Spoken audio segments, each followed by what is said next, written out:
bonjour à tous. Merci d'être venus nombreux pour ce débat sur l'Union européenne. Merci à vous, François Asselineau et Alain Malégari, d'être venus pour débattre sur la situation actuelle de l'Union européenne. Donc vous, Alain Malégari, vous êtes diplômé de l'IEP de Bordeaux. Vous rentrez en 1981 comme fonctionnaire au ministère de l'économie, des finances et de l'industrie, qui a été l'occasion pour vous notamment de travailler au bureau du cabinet de Jacques Delors. Vous êtes entre 1994 et 2005 directeur général de l'Institut de l'Euro à Lyon, et à ce titre, vous avez fait partie du groupe Euro et du comité national de l'Euro. Vous avez entre autres eu une activité en tant qu'enseignant jusqu'à 2001 à l'université de Lyon 3. Et vous êtes un acteur de l'Europe, vous avez de nombreux rôles pour promouvoir cette Union européenne, notamment par votre poste de vice-président de la Maison de l'Europe et des Européens de Lyon et du Rhône-Alpes, et aussi par la tenue depuis 2008 d'un Euroblog sur lequel vous publiez de nombreuses chroniques régulièrement. Alors, monsieur François Asselineau, vous avez suivi une carrière très classique, donc vous avez fait HEC puis l'ENA. Et vous avez ensuite été inspecteur général des finances en 1985. Et ensuite, vous avez travaillé dans des cabinets ministériels au sein du gouvernement Bérégovoy et Balladur. En 1999, vous avez rejoint le RPF aux côtés de Charles Pasqua et Philippe de Villiers. Et puis en 2006, après une vie politique plutôt garantie, vous avez décidé de briser votre carrière administrative pour vous consacrer à votre parti politique, l'Union populaire républicaine. C'est en ayant eu cette expérience interne au sein des gouvernements que vous avez découvert que les politiques du gouvernement sont imposés aux Français et à leurs représentants, et vous déclarez, et je vous cite, « Ça ne va pas du tout, on vit dans une démocratie d'apparence, une dictature qui s'est imposée par l'ignorance et par l'ennui. » Vous avez donc décidé d'entrer en politique pour changer les choses, et pour changer les choses, vous défendez l'idée qu'il faut, pour redonner à la France son indépendance et sa démocratie, sortir de l'Union européenne, sortir de l'OTAN et de l'euro. Donc, Pauline, nous avons essayé de... Petite précision, je n'ai jamais été au cabinet du gouvernement Bérégovoy. Donc je me permets de le signaler. Donc avec Pauline, nous avons essayé de déterminer quelles étaient vos idées concernant l'Union européenne, et nous avons remarqué qu'il y avait de nombreux sujets de friction possibles. Vous, Alain Malégari, vous êtes un défenseur de l'euro. Vous considérez que cette monnaie est mal aimée déjà par la faute des politiques qui n'ont pas su l'accompagner, et de la faute de certains journalistes, et que nous ne sommes pas vraiment en train de vivre une crise de la monnaie, mais plus une crise de croissance, de compétitivité et de gouvernance au sein de l'Union européenne. Vous êtes aussi un partisan de la perte de souveraineté des États. Vous militez pour plus de fédéralisme au sein de l'Union européenne, et vous considérez que plus on perd de temps à renforcer ce fédéralisme, plus l'Union européenne perd en autonomie sur la scène internationale. Et enfin, vous avez souligné régulièrement sur votre blog le rôle pacificateur de l'Union européenne, qui a d'ailleurs reçu le prix Nobel de la paix en 2012. Quant à vous, M. Asselineau, vous dites, contrairement à M. Alain Malégari, que l'euro est directement lié au taux de chômage et que les pays qui sont hors zone euro en Europe s'en sortent beaucoup mieux que les pays de la zone euro. Vous dites aussi que l'Union européenne et l'euro nous apportent la baisse du niveau de vie, la dictature politique et la mise sous tutelle étrangère. Ce qui m'amène directement à votre opinion sur la souveraineté européenne. Vous dites que l'Union européenne est aux mains de l'USA depuis sa création et que la fête de l'Europe n'est qu'une supercherie. En effet, vous soutenez que la CIA, par le biais de sociétés écrans, a financé la construction européenne pendant les années 50 et les années 60. Et enfin, en ce qui concerne la paix et l'Union européenne, vous dites que le prix Nobel est une décision strictement politique pour contrecarrer l'explosion de l'Union européenne et de l'euro, et vous insistez sur le fait que la paix n'a pas été maintenue par les institutions européennes, puisqu'elle n'existait pas jusqu'en 1960, mais que cette paix, à laquelle on veut bien nous faire croire, a bel et bien été maintenue par les armes de destruction massive et l'équilibre de la terreur. Donc on va vous laisser, après cette petite avant-première qui promet un débat plutôt animé, nous allons vous laisser débattre plus sérieusement sur la situation de l'Europe aujourd'hui.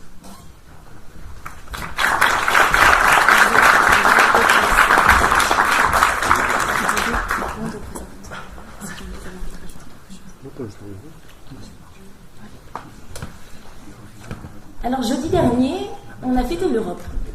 L'Europe, c'est quoi? L'objectif de l'Europe, c'était la paix. C'était un projet dans l'histoire sans précédent parce que des pays, sans utiliser les armes, ont réussi à s'unir en perdant une partie de leur souveraineté. Et c'est eu un succès. Le problème, c'est qu'ils se sont unis surtout dans le domaine économique, d'où les failles aujourd'hui. Les failles, c'est la crise notamment. 1000 milliards d'euros dépensés pour la crise. 1000 milliards. C'est 12 zéros. Si on avait épargné chaque seconde 1 euro, il aurait fallu 31 000 ans pour rassembler cette somme. D'où la question aujourd'hui, et je vous la pose. Quelle Europe aujourd'hui? Pour traiter de ce débat, de ce sujet, on divisera la conférence en 3 points. Il s'agira tout d'abord d'étudier la crise de l'euro qui pointe ses lacunes, les lacunes de l'Union européenne. Ensuite, on analysera plus précisément, par exemple, sur 2 pays essentiels aujourd'hui, que sont l'Allemagne et la Grèce. Que conclure aujourd'hui au vu des circonstances actuelles? Enfin, on se questionnera sur le sujet de savoir quel avenir pour l'Union européenne. On va tout de suite commencer par la première partie qui s'intitule La crise de l'euro pointe les lacunes de l'Union européenne. Alors la première question, c'est est-ce que l'euro ne serait pas le prisonnier de la finance? Parce que pour résoudre la crise, on s'est surtout attelé à rembourser la dette au lieu, par exemple, de résorber le chômage ou de diminuer l'inflation. Alors pour vous, est-ce que l'euro n'est pas finalement un prisonnier de la finance? Alors, c'est pas l'euro qui est le prisonnier de la finance, ce sont les États endettés qui sont prisonniers de leurs banquiers ou de leurs bailleurs de fonds. Parce que banquier, c'est encore très réducteur. Quand on a des dettes publiques abyssales, on connaît les montants, 1850 milliards d'euros pour la France. L'Allemagne d'ailleurs a autant de dettes et elle va beaucoup mieux. Donc la dette n'est pas uniquement le problème. Mais lorsqu'on a énormément de dettes, qu'il faut peu ou prou la rembourser, on a des bailleurs de fonds. Ces bailleurs de fonds, c'est tous les marchés financiers du monde, c'est le petit fonds de pension américain, etc., qui dans son assurance vie a une part qui abonde l'euro, comme nous, dans une part d'assurance vie, on peut avoir une part qui abonde. Ça s'appelle la mondialisation et pas que financière, bien sûr, aussi économique et sociale. Donc on est toujours tributaire de ce qui nous prête. On aura l'occasion tout à l'heure de revenir sur les relations franco-allemandes et les débats parfois assez germanophobes que j'entends. Il ne faut jamais injurier nos bailleurs de fonds. Ça peut toujours servir un jour, voir les relations. C'est prévu d'être traité selon votre plan de route d'aujourd'hui, voir aussi les relations entre l'Allemagne et la Grèce. Donc, mais je voudrais d'entrée de jeu m'inscrire en faux sur au moins un concept. Je sais que je travaille beaucoup là-dessus. Maintenant, le pli est pris c'est parti de certains politiques, c'est parti de certains médias. Certains médias, on peut comprendre, c'est réducteur. Souvent, on a besoin de titres courts. La crise de l'euro. S'il y a bien une crise qui n'est pas, c'est la crise de l'euro. Alors, l'euro sera peut-être victime si les États ne se mettent pas d'accord pour plus d'intégration, etc. J'aurai sûrement l'occasion d'y revenir. Mais en tout cas, il n'y a pas de crise monétaire.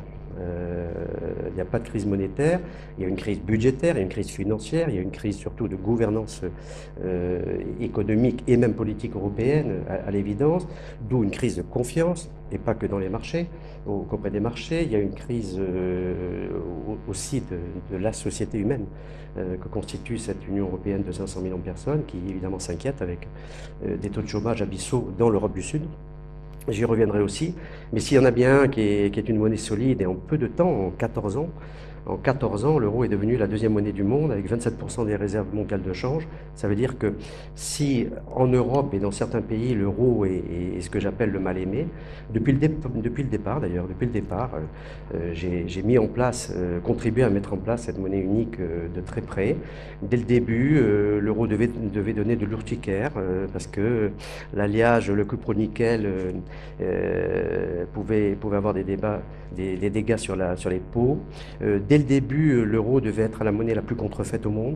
Résultat des courses, on est à 85 milliards de billets émis au bout de 14 ans et 85 milliards de pièces émises et 14 milliards de billets émis Et on est à 606 000, c'est les dernières statistiques officielles, à moins qu'elles soient manipulées, celle-là aussi.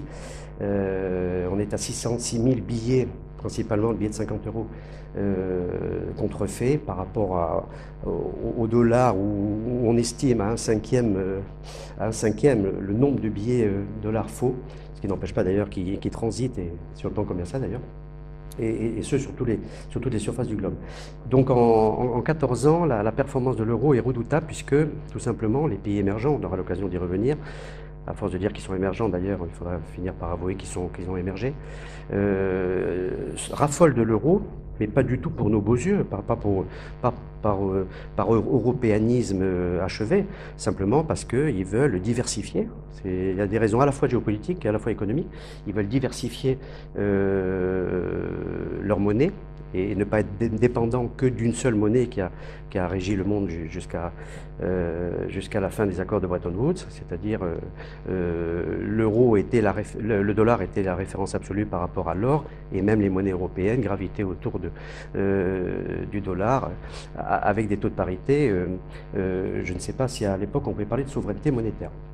Donc l'euro n'est pas en crise. Maintenant, si évidemment l'Europe devait se déliter complètement, si les Européens ne devaient pas s'entendre, effectivement l'euro pourrait être à terme menacé. Mais l'euro est une réussite exceptionnelle sur le plan technique, sur le plan monétaire, et même quand même peu ou prou sur son rôle identitaire. Parce que je voudrais aussi finir par là et passer la parole à mon contradicteur, à savoir que l'euro, je vais le dire tout de suite parce que j'aurai peut-être pas le temps après, contrairement à tout ce qu'on pense, l'euro n'est pas qu'une question monétaire, justement, ou technique, ou technocratique. C'est avant tout un projet politique.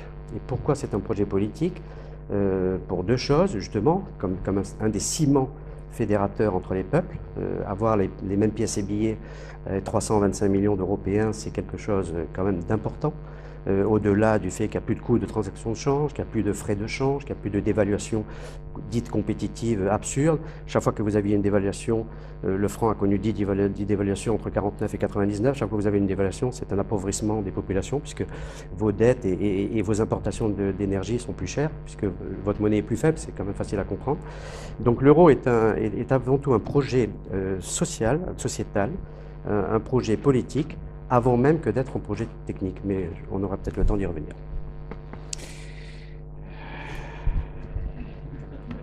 Il est assez extraordinaire d'entendre un tel discours, alors que tout s'effondre sur le continent européen et que, par exemple, en Grèce, il y a 64% de taux de chômage chez moins de 25 ans, et qu'on s'oriente en Grèce ou en Espagne vers 30% de taux de chômage officiel de la population générale. Je voudrais revenir dans un premier temps sur ce que vous avez dit, vous, mademoiselle. D'emblée, je ne suis pas d'accord avec une présentation que vous avez faite quand vous avez dit on a fait l'Europe pour faire la paix. Ça, c'est ce qu'on raconte aux enfants des écoles, c'est ce qu'on m'a raconté, c'est ce qu'on raconte depuis le berceau. Mais c'est pas ça. La réalité, c'est que ce sont les États-Unis d'Amérique qui en ont décidé ainsi, à la fin de la Seconde Guerre mondiale, suite aux conférences de Téhéran de 1943, de Yalta de 1944 et de Potsdam de 1945, de partage de l'Europe avec Staline. Staline d'un côté, Roosevelt de l'autre, se partageant le continent européen. Staline a mis la main sur les pays de l'Est avec des coups d'État parce qu'ils ne faisaient pas dans la dentelle, et de surcroît, c'était des pays qui n'avaient pas une grande tradition démocratique. Les États-Unis, c'était plus compliqué, parce qu'il fallait mettre la main sur les pays d'Europe de l'Ouest, qui, eux, avaient une tradition démocratique assez avérée, et de surcroît, des pays comme la France ou l'Italie, où il y avait un fort parti communiste qui était, lui, informé et piloté par Moscou, donc par, justement, l'adversaire géostratégique des États-Unis. Donc la construction européenne n'a pas été... Elle a été présentée aux populations comme un objectif de faire la paix, mais ça a été d'emblée l'objectif d'assurer ce que les géopoliticiens appellent un glacis géopolitique. Et cette construction est toujours un glacis géopolitique américain. Et on nous dit qu'il y a la paix. Je suis désolé, non, nous ne sommes pas en paix. Allez dire, par exemple, aux Libyens, aux Syriens, aux Afghans que l'Europe c'est la paix, ou aux Irakiens. Allez dire aussi à toutes les populations d'Europe du Sud, ou même à la France, que nous sommes en paix. Le président Mitterrand, après 14 années passées à l'Élysée, avait dit la France est en guerre et les Français ne le savent pas. Pas moi qui l'ai dit.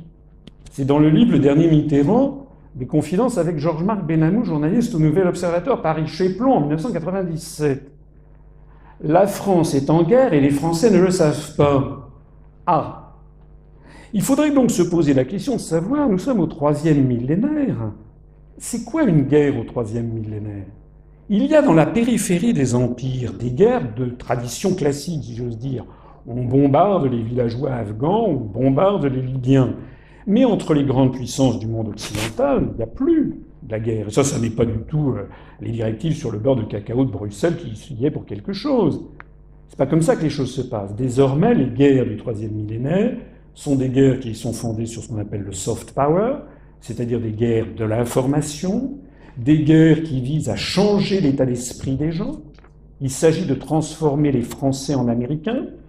D'ailleurs, notre mouvement politique a lancé une pétition pour s'opposer au projet de loi actuellement en cours du gouvernement qui voudrait autoriser des établissements d'enseignement supérieur en France à faire obligatoirement, exclusivement, entièrement tous leurs cours en américain. On n'est pas contre le fait que les gens apprennent l'anglais. D'ailleurs, moi, j'aimerais que les gens apprennent aussi le japonais, que je parle un peu, le chinois, le russe, l'espagnol, le portugais, l'hindi, les grandes langues du monde. Et là, on est dans un phénomène qui est tout à fait différent, qui est un phénomène non pas de mondialisation, mais d'américanisation. Alors, c'est dans ce contexte-là qu'il faut replacer maintenant l'affaire de l'euro. Nous savons, et je vous renvoie à un article du Daily Telegraph du 19 septembre 2000 du journaliste Ambrose Evans Pritchard, nous savons des documents déclassifiés, secrets d'État de l'administration américaine, du département d'État, que dès 1965, le département d'État américain avait demandé à Robert Marjolin, vice-président de la CEE de l'époque, d'aller vers la constitution d'une monnaie européenne. Ce sont les Américains qui le veulent. Ce sont les Américains qui, en ce moment, continuellement, viennent en Europe pour empêcher l'explosion de l'euro. Les Allemands veulent sortir de l'euro. Tout le monde veut sortir de l'euro. Ce sont les Américains qui sont derrière. Monsieur Timothy Geithner, secrétaire d'État, secrétaire aux finances du gouvernement américain, s'est invité, par exemple, à Wrocław, en Pologne, à la fin 2011, pour taper du poing sur la table. Vous avez une haut fonctionnaire qui est d'une femme qui est du département américain, j'en parle dans une de mes conférences, qui vient à peu près tous les mois, secrètement. En France, c'est pas moi qui l'ai dit, d'ailleurs, ça traîne, il suffit d'aller voir ma conférence, vous verrez toutes les références, qui vient, qui s'invite pour aller voir les dirigeants des pays d'Europe, et à commencer par l'Allemagne, pour leur imposer de rester dans cette monnaie absurde. C'est de ça qu'il s'agit. Donc on ne peut pas parler de l'euro comme ça en l'air, en faisant abstraction des grandes puissances qui sont derrière. Et pourquoi les Américains veulent-ils l'euro? Parce qu'ils savent que si l'euro explose, et l'euro explosera de toute façon, comme toutes les monnaies plurinationales de l'histoire ont toujours explosé, je l'explique dans une autre de mes conférences, les États-Unis savent qu'à ce moment-là, c'est tout le projet européen, comme on dit, c'est-à-dire toute cette manœuvre géopolitique de vassalisation du continent qui va se désagréger. C'est d'ailleurs visible à l'œil nu. Quand j'ai créé ce mouvement politique il y a 6 ans, les gens disaient « il a fumé la moquette » parce que le discours que je tenais paraissait tellement extraordinaire, tellement contraire à ce que l'on entendait que les gens disaient « c'est pas possible ». Sauf que le temps a passé. Le temps a passé, et je suis désolé pour mon contradicteur, mais vous savez que vous avez pu noter qu'il y a quelques jours, M. Nigel Lawson, le chancelier de l'échiquier du temps de Mme Thatcher, ministre des Finances, il a dit qu'il fallait que le Royaume-Uni sorte de l'Union européenne. Vous savez peut-être que l'IAF, l'association des banquiers mondiaux, qui est à Washington, a dit il n'y a pas d'autre solution, il faut que Chypre sorte de l'euro. Vous savez que M. Oscar Lafontaine, qui a été président du SPD en Allemagne, a dit qu'il fallait sortir de l'euro. Vous savez qu'en Allemagne, toute la technostructure, l'équivalent du MEDEF, veut sortir de l'euro. Donc ça n'est plus François Asselineau tout seul qui vaticine dans son coin, c'est que les événements confirment ce que je dis. En revanche, ils infirment l'idée que l'euro serait un succès. Oui, c'est un succès technique. C'est un succès technique d'apparence. Mais d'abord, les gens ne savent pas comment fonctionne l'euro. L'euro n'est pas une monnaie unique, contrairement à ce que l'on dit. L'euro est une monnaie, c'est pas tout à fait non plus une monnaie commune. Pour être très précis dans la définition, c'est une collection de monnaies nationales homonymes. C'est-à-dire que la France a toujours sa monnaie nationale. Quand vous avez 100 000 euros, 10 000 euros, 1 000 euros, 50 euros sur votre compte en banque, ce sont des créances sur la Banque de France. Les Allemands, eux, quand ils ont 50 000 euros ou 5 000 euros sur leur compte en banque, ce sont des créances sur la Bundesbank. Et les Grecs, ce sont des créances sur la Banque de Grèce. Pourquoi il en est ainsi? On aurait pu imaginer un système où on supprima toutes les banques centrales pour ne plus avoir que la BCE. Les Allemands n'en ont pas voulu, ils voulaient quelque chose de facilement réversible. Donc on a conservé toutes les banques centrales nationales dans ce que l'on appelle, allez voir les traités si vous ne me croyez pas, le SEBC, le Système européen de banque centrale. Alors, au début, ça pouvait aller.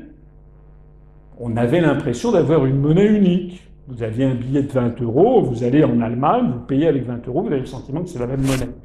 Mais les pièces, d'un point de vue juridique, la circulation fiduciaire est traitée séparément. Mais le problème, c'est qu'à partir de 2006-2007, est commencé à apparaître quelque chose sur lequel mon contradicteur jette un voile pudique, et qui est l'affaire du décalage et de la divergence croissante du système Target 2. C'est-à-dire que de plus en plus, les entreprises des pays du Sud ou les grandes fortunes des pays du Sud, prenant peur sur la solidité des banques centrales nationales des pays du Sud, eh bien, ils font quoi? Eh bien, ils transfèrent leurs avoirs, comme ils en ont parfaitement le droit dans le cadre du libre marché européen et de la libre installation, ils ouvrent des comptes bancaires en Allemagne. Donc, vous transférez 100 000 euros de la banque du Pirée à Athènes, vous les transférez à la banque de la Dresdner Bank de Berlin. Sauf qu'en passage, les 100 000 euros que vous aviez de créances sur la Banque de Grèce, la Banque centrale de Grèce, deviennent 100 000 euros de créances sur la Bundesbank. Or, comme tout le monde anticipe qu'au moment de l'explosion de l'euro, l'euro devrait grimper environ de 20% par rapport au cours pivot actuel vis-à-vis du dollar, alors que la nouvelle drachme perdrait 20%, ce phénomène s'auto-entretient. Et nous avons une divergence phénoménale. C'est pas pour rien que la police fédérale allemande a débarqué un petit matin de 2007 à la Banque centrale européenne à Francfort en disant « on a des informations, là c'est quoi exactement ce système Target 2 ?» On n'en parle jamais dans la presse française. Actuellement, les Allemands se sont ramassés 750 milliards d'euros en provenance des pays du Sud, qui sont autant de créances pourries sur les banques centrales nationales des pays du Sud. Donc tout le monde est perdant dans ce système, et les Allemands les Allemands, ce qu'ils craignent, c'est que tout l'échafaudage leur retombe dessus. D'ailleurs, il y a l'un des grands patrons allemands qui a dit « ça risque de nous coûter de cette petite blague 1000 milliards d'euros ».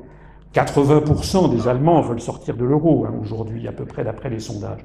Donc, les Allemands veulent sortir, les Américains tapent du poing sur la table pour qu'il n'en soit pas ainsi, pour les raisons que j'évoquais tout à l'heure. Résultat des courses, qui payent commande. Donc, les Allemands imposent au reste des pays d'Europe leur mode de vie, ce qui fait que, parce que l'euro, c'est perçu par les pays que citait mon contradicteur comme une espèce de Deutsche Mark bis. Donc les Allemands sont contraints par les événements d'imposer le mode de vie, le mode sociétal, si j'ose dire, aux pays du Sud qui d'abord n'en veulent pas et d'autre part ne le peuvent pas. Parce que nous n'avons pas la même structure économique que l'Allemagne. Nous n'avons pas les mêmes produits que les Allemands. C'est ça le problème. Et mon contradicteur, j'en aurais fini parce que je ne veux pas monopoliser à mon tour la parole, mon contradicteur disait, on en a fini des dévaluations compétitives. Mais c'est tout le drame, il est là, justement. Pourquoi y avait-il des dévaluations? Vous avez bien voulu dire que le franc s'était déprécié de 1949 à 1990 par rapport au Deutschmark. C'est exact. Mais est-ce que vous vous rendez compte que c'est exactement la période qu'on a appelée les 30 Glorieuses? Est-ce que vous vous rendez compte que c'est exactement le moment où la France s'est le mieux portée? Pour faire simple, il en est d'une monnaie comme d'une classe. Est-ce que tous les élèves sont capables d'être en terminale S et de passer un bac scientifique? La réponse est non. Et si vous voulez, si vous avez des parents abusifs, qui, parce qu'il y avait un frère aîné qui a eu son bac scientifique mention très bien, que tous les enfants de la famille passent et aient le bac mention très bien scientifique, eh bien les parents se casseront le nez. Parce que les individus sont différents les uns des autres, et c'est pareil des États. Une monnaie, et ça c'est un enseignement qu'on trouve dans le premier livre des Maccabées de l'Ancien Testament, une monnaie c'est un peuple et une nation. Et s'il y a des dépréciations entre les monnaies, ça n'est pas pour rien. C'est parce qu'il faut tenir compte des évolutions différentes, des taux de chômage, des taux des taux de lutte sociale, des taux d'inflation induits, de la différence d'évolution des compétitivités, du plus grand ou du moins grand effort de compétitivité, du plus grand ou moins grande capacité à obéir et à avoir une discipline au travail, etc. Tout ceci fait que nous n'avons pas de peuple européen et qu'à chaque peuple doit correspondre sa monnaie. Merci bien pour avoir répondu à cette question relative à la crise de l'euro. Et en parlant d'Allemagne, vous avez fait une belle transition, puisque dorénavant, on va partir sur un second point qu'on avait élaboré, sur un zoom entre deux pays, notamment entre l'Allemagne et la Grèce. On va élaborer probablement les relations franco-allemandes. Et ma première question est relative justement à ce domaine des relations internationales entre la France et l'Allemagne. Aujourd'hui, on voit une France qui est assez divisée sur la question de l'Allemagne, notamment sur les Français qui prônent une doctrine un peu germanophile et d'autres germanophobes. Et ma question, elle est simple. Est-ce que finalement cette doctrine germanophile n'est pas finalement le fruit de la crise qui a vu le jour avec l'Europe? Je vais bien pas poursuivre dans ce que je disais à l'instant. Je suis de l'avis de M. Malégari. Personnellement, je suis préoccupé de la montée en puissance en France d'un sentiment germanophobe. Il se trouve que je connais bien les pays d'Europe. Je suis allé dans pratiquement tous les pays d'Europe, ce qui d'ailleurs me distingue de la plupart des européistes, qui sont pour l'Europe à condition de ne pas sortir du périphérique parisien. Et je vois que des gens, il est assez fascinant de voir des gens comme M. Mélenchon, par exemple, qui sont là, et il n'est pas le seul, à se dire grands Européens devant l'éternel, mais qui passent leur temps à taper sur les autres peuples. Ils tapent sur les Anglais, ils tapent sur les Allemands, etc. A contrario, vous en avez d'autres qui sont toujours d'avis que les autres ont plus raison que nous, donc ils nous citent l'exemple de l'Allemagne. Il faudrait imiter l'Allemagne, c'est une grande tradition, hein, les Français qui veulent imiter l'Allemagne.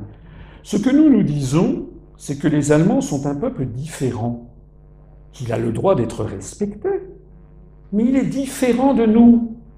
Il est différent des Grecs, d'ailleurs nous sommes aussi différents des Grecs. Et donc à chaque peuple sa monnaie. La folie est de vouloir que les Français aient une monnaie qui soit le Deutschmark. Et les Grecs, c'est une folie encore supérieure que les Grecs aient la même monnaie que les Allemands. C'est ça le problème. Donc jamais vous ne trouverez, par exemple, dans mes propos, d'ailleurs certains s'en sont étonnés en disant « Ah tiens, il défend les Allemands ». Je ne défends pas les Allemands, je dis « Si nous étions à la place des Allemands, nous aurions le même raisonnement que les Allemands ». Voilà, parce qu'ils ont le sentiment d'être les bons élèves et d'être obligés d'avoir un fardeau extraordinaire. Bons élèves d'ailleurs, et quand M. Malégari dit que la situation en Allemagne est bien, il ne faut pas non plus charrier. Je rappelle quand même qu'en France, par exemple, 55% des Français sont propriétaires de leur logement, 25% seulement en Allemagne. Je rappelle qu'en France, nous avons encore un SMIC, il n'en est rien en Allemagne. Je rappelle que les Allemands, maintenant, de plus en plus, ont des petits boulots où ils sont payés des clopinettes. Nous avons un peuple, par ailleurs, qui est en bérésinat démographique, de telle sorte que, sans doute, en 2040, il y aura plus de Français que d'Allemands, ce qui témoigne, quand un peuple se laisse mourir, c'est-à-dire ne fait plus d'enfants, ça témoigne quand même d'un petit problème psychologique fondamental. Monsieur Malégari, est-ce que vous voulez répondre ? Oh, il y aurait tellement de choses à répondre. J'ai eu beaucoup de débats contradicteurs, cher monsieur, mais là ce soir, je crois que j'ai tiré le gros lot avec vous. Bon, enfin, de la CIA à Target System, dont, pardonnez-moi, vous maîtrisez assez mal. Mais là, j'ai pitié pour notre auditoire, parce que parler de Target System et de sa complexification, mais là, vraiment, j'en ai entendu des vertes et des pas mûres en 14 ans d'existence de l'euro. J'étais européiste, comme vous dites, bien avant l'euro, hein, je vous rassure, ou je vous désole. J'espère vous désoler, d'ailleurs. Mais là, quand même, à ce point-là...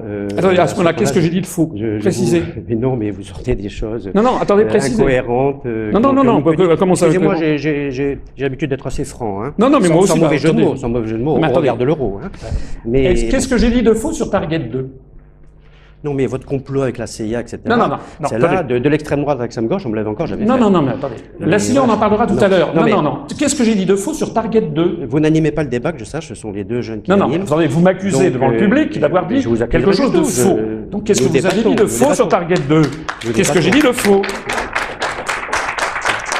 Vous me la faites, le type qui connaît les trucs, je dirais n'importe quoi. Qu'est-ce que j'ai dit de faux sur Target 2? Mais Target 2 est un système électronique d'échange très compliqué et très sophistiqué, et à toute monnaie internationale, et qui a rang international, ce sont des échanges de paiement automatisés et extrêmement rapides. Donc c'est un côté technique. Vous mélangez le géopolitique et le technique. Voilà ce que je dis. Non. Et je veux dire, on n'est pas à un cours de finances publiques ce soir sur Target. Attendez, Monsieur Malégari, soyons sérieux. Ce que vous dites est extrêmement grave. Je dis ici devant la salle qu'il y a un décalage énorme qui s'est produit entre les pays du sud de l'Europe et les pays du nord. Il y a 4 pays qui sont constamment créditeurs et qui voient affluer de l'argent des pays du sud, qui sont l'Allemagne, la Finlande, le Luxembourg et les Pays-Bas. L'Allemagne s'est ramassé 750 milliards d'euros. Ça déstabilise complètement le bilan de la Bundesbank. C'est l'une des raisons pour lesquelles les Allemands veulent sortir de l'euro. Est-ce que tout ceci, ce que je viens de dire là, est faux? Tout ceci est faux pour la raison simple, mais si vous pouvez vous arrêter un instant de parler, je vais vous répondre. Alors, avant l'euro, il y a eu une vie. Il y a eu une vie, et il y a eu des monnaies. Et en Europe, c'est sur ce point-là, au moins, on sera d'accord, puisque je crois que vous l'avez dit, comme quoi, vous voyez, vous pouvez faire des progrès. Depuis, après la Seconde Guerre mondiale, le Deutschmark était la première monnaie d'Europe. Mais je le rappelle, il faut quand même que l'auditoire le sache, et je suis sûr d'ailleurs que vous le savez dans la salle, nous étions sur domination dollar, oui ou non? Alors, si vous voulez jouer à ce jeu petit de questions-réponses, je vais à ce moment-là aussi vous questionner. Alors, ça n'a pas de sens. Nous étions sous domination du dollar. Et les accords de Bretton Woods, à la division du monde, l'accord de Yalta, etc., où les États-Unis, évidemment, ont libéré tout le monde et ont gagné la guerre, ils se sont aussi arrogés, définitivement, le pensait-il, d'avoir la première monnaie du monde. Et de mettre tout le monde en coupe réglée, il n'y a pas que ça. Et après, on a refusé la CED, on a eu l'OTAN américain, etc., Ça sera peut-être abordé si on aborde la défense tout à l'heure. Il y a d'autres choses qui fait que les monnaies européennes étaient des satellites autour du dollar. Et donc ça, c'était une suggestion absolue, y compris le mark. Mais on ne peut pas, pour autant, reprocher aux marques, compte tenu, bien aidés certes par le plan Marshall, etc., les Allemands se sont très bien relevés, comme le Japon d'ailleurs. On ne peut pas reprocher aussi aux marques, à l'Allemagne, par ses performances déjà économiques à l'époque, et jusqu'en 99, naissance de la monnaie unique, d'avoir eu le Deutschmark, qui d'ailleurs renflouait la lire, la PZ, le franc, et limiter la casse de nos dévaluations, si j'ai bien compris aussi, auquel vous êtes favorable. Mais le problème que vous posez est de toute façon, dès le départ, totalement faux et erroné. Vous avez les États-Unis d'Amérique. Les États-Unis d'Amérique, c'est un pays fédéral. Il y a 51 États, avec des peuples, avec aussi des peuples très nations. Les Texans sont Texans avant que d'être Américains, etc., tout ce monde-là, ces États, fonctionnent très bien ensemble, organisés dans un État fédéral qui a réussi l'essentiel sur le plan de la géopolitique mondiale. l'essentiel de la souveraineté partagée. La souveraineté partagée, elle a 3 piliers. Donc si on nie ça, vous avez le droit de le nier, vous avez le droit de dire d'ailleurs tout ce que vous voulez dire, mais laissez-moi le droit de vous répliquer. La souveraineté partagée, c'est une monnaie, c'est une défense et c'est une diplomatie. Et on peut le mettre dans tout le sens. Si on a fait l'Europe, c'est aussi pour mettre fin à 160 conflits, à 30 guerres, donc 2 mondiales, excusez du peu. L'Europe, elle a été capable du meilleur comme du pire, elle était capable du siècle des Lumières, elle était capable des droits de l'homme, elle était capable aussi des barbaries, le fascisme, le communisme, etc., etc. Aux États-Unis d'Amérique et dans d'autres pays, puisqu'un tiers des 192 pays du monde sont de type fédéral, on fait une monnaie commune, unique, qui s'appelle le dollar. On est les plus forts du coup sur le plan de la défense militaire, et là les Américains, qui sont comme l'Europe en déclin économique, qui n'a strictement rien à voir avec l'euro d'ailleurs, c'est un déclin de compétitivité, c'est un déclin parce que la moitié de la planète, ou le quart de la planète, en Asie et demain en Afrique, s'éveille et croît, et ça on y pourra mais, et pourquoi pas d'ailleurs, ils ont aussi le droit d'arriver à nos niveaux de vie que je sache. Une monnaie, une diplomatie et une armée et une défense. Donc c'est cet objectif-là que l'Europe s'est donné en disant, on avait déjà dit en 14-18, plus jamais ça, la guerre, on a vu le résultat, après 45, c'est ce qu'on veut faire, et l'euro, ne vous en déplaise, n'est que le premier étage de la fusée. C'est quand même pas de ma faute si, à la naissance de l'euro, cette classe politique, cette classe de dirigeants politiques, que moi je qualifie d'assez frileuse et attentiste, s'est mis à l'abri de l'euro. Des pays ont fait des réformes, d'autres pays pas. En gros, il y a un clivage, ça c'est vrai, entre la zone sud de l'euro et de la zone euro et la zone nord. Mais le premier étage de la fusée, c'est l'euro. Il faut aller plus vers l'intégration politique.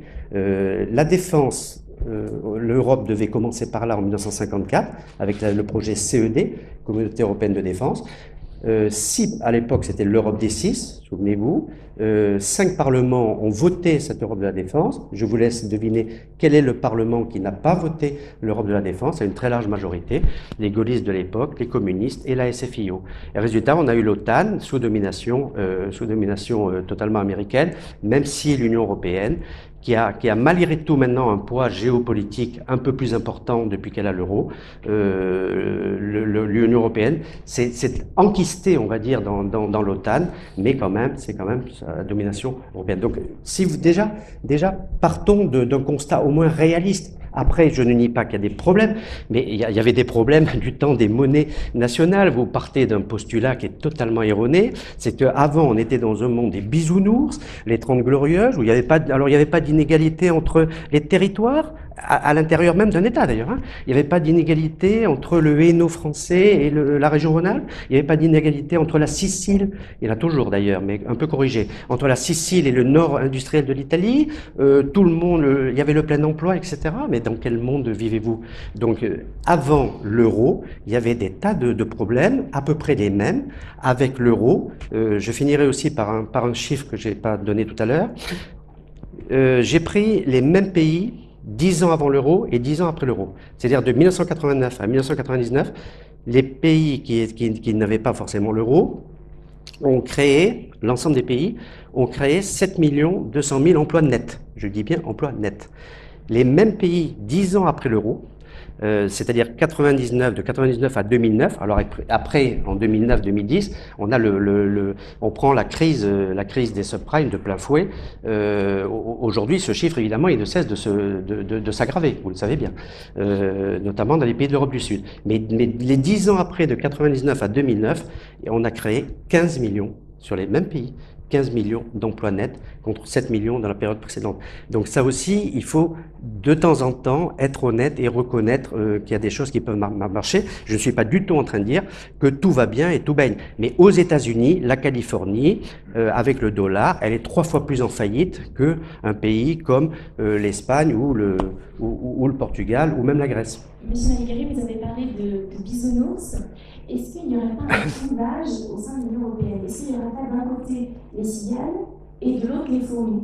C'est-à-dire l'Allemagne, par exemple, qui serait plus une fourmi, les Allemands se sont serrés la ceinture dans les années 2000 avec les déclencheurs, un tir. Maintenant, ils se resserrent la ceinture encore une fois parce qu'ils doivent payer pour les pays du Sud. Est-ce que ce ne serait pas en même temps à cause de ça qu'il y aurait une crise au sein de l'Union européenne? D'abord, excusez-moi, je suis têtu. Je voudrais quand même qu'il soit acté devant la salle que mon contradicteur m'a attaqué en disant que je disais n'importe quoi, alors qu'il n'a été incapable de démontrer que je disais n'importe quoi. Je persiste et signe, l'euro explosera parce qu'il y a, dans le cadre de Target 2 notamment, un déficit de plus en plus colossal des pays du Sud qui vont se réfugier vers les pays du Nord, à la fois dû à un déficit commercial interne, dû à la différence de compétitivité de plus en plus croissante entre les pays du Sud et les pays du Nord, et deuxièmement, la fuite vers la qualité, avec les grandes fortunes qui préfèrent avoir des créances sur la Bundesbank plutôt que sur la Banque de Grèce ou la Banque d'Espagne quand tout va exploser. Donc ça, nous sommes au cœur même du débat sur l'euro. Je vois que M. Maligari botte en touche en commençant à dire que je dis n'importe quoi et en refusant d'aller. Je conseille d'ailleurs à ceux qui sont intéressés, aller sur Wikipédia, taper Target 2 en allemand, parce qu'en français ça n'existe pas, vous aurez le graphique dont je vous parle. Bien. Alors maintenant, il a utilisé également une autre formule de rhétorique qui consiste à me faire passer pour un illuminé parce que je parlerai du rôle des États-Unis dans la construction européenne. Voilà. Ah oui, vous et la CIA. Ce qui me est assez amusant avec les européistes, c'est que la CIA, c'est comme le nuage de Tchernobyl. Elle s'arrête toujours avant d'arriver à la frontière française. La CIA, qui a un budget qui est à peu près de l'ordre de 100 fois le budget des services d'information et de désinformation et d'influence de la France, ne ferait rien en France. Voilà. C'est un postulat. Vous avez peut-être vu sur Ce soir ou jamais, il y a quelques jours, Madame Marie-France Garot, qui a quand même été une des conseillères de Georges Pompidou, qui a d'ailleurs été la marraine, si j'ose dire, de Jacques Chirac, qui a dit à la télévision française exactement ce que je vous dis. Jean Monnet était un agent américain, c'était les Américains qui étaient à la manœuvre. D'ailleurs, je tiens à des centaines, des dizaines, il y a même maintenant les archives de la CIA qui sont disponibles sur Internet. On a des quantités d'informations qui disent que ce que je dis est vrai. Alors vous pouvez tourner ça à la rigolade, ça c'est une formule rhétorique. Mais ce qui est fascinant avec les européistes, c'est que quand on entre dans le vif du sujet, quand on leur sort des informations précises, quand je leur dis, par exemple, ce qui est cité par le Daily Telegraph, qui est un des plus grands journaux britanniques, n'est-ce pas, qu'on sait que Robert Schuman était traité comme un salarié par ses parrains américains, quand on parle du rôle de l'American Committee for United Europe, quand on sait que tout c'était derrière ça, la CIA qui était à la manœuvre, d'un seul coup, on me dit « Ah, mais vous fumez la moquette ». Non, je ne fume pas la moquette. On pourrait avoir un débat, toute pièce justificative à l'appui. D'ailleurs, honnêtement, dans les années 50, justement, au moment de la CED de 54, c'était un secret de polichinelle. Pourquoi les gaullistes et les communistes, justement, ont fait alliance pour empêcher la CED? C'est parce que tout le monde savait, on parlait de l'Europe américaine. Les communistes parlaient aussi de l'Europe vaticane, parce que c'était également promu par le Vatican de Pie XII. Et donc tout le monde était au courant. C'est très nouveau, c'est depuis à peu près Maastricht que l'on a jeté une espèce d'interdit sur cette question. Heureusement, c'est en train maintenant de voler en éclats et de revenir sur le devant de la scène. C'est de ça qu'il s'agit. Alors, maintenant, je sais pas, j'ai pas très envie de commenter ce que dit monsieur Maligari. Je n'ai jamais dit que dans les années sous les 30 glorieuses, il n'y avait pas de problème. Mais enfin, le taux de chômage était très bas. Les perspectives de croissance très élevées. Les parents avaient le sentiment que leurs enfants auraient une meilleure vie qu'eux. Il n'y avait pas, l'avenir paraissait ouvert. Comment peut-on soutenir, alors que la zone euro, depuis maintenant 1999, c'est-à-dire depuis maintenant 14 ans, est la lanterne mondiale de la croissance. Il n'y a aucune zone au monde qui ait une aussi faible croissance que la zone euro depuis 14 ans. Nous sommes la risée du monde. Tous les prix Nobel d'économie, les uns après les autres. Excusez-moi, monsieur Maligari, mais monsieur Paul Krugman, monsieur Joseph Stiglitz, pour ne pas parler de Maurice Allais, pour ne pas parler de grands économistes comme Bradford de Londres, de l'Université de Californie, tous ces prix Nobel d'économie qui disent c'est une folie cette zone euro, elle va exploser, il faut en sortir le plus vite possible. Joseph Stiglitz, prix Nobel d'économie, a dit ceux qui sortiront les premiers sont ceux qui s'en sortiront le mieux.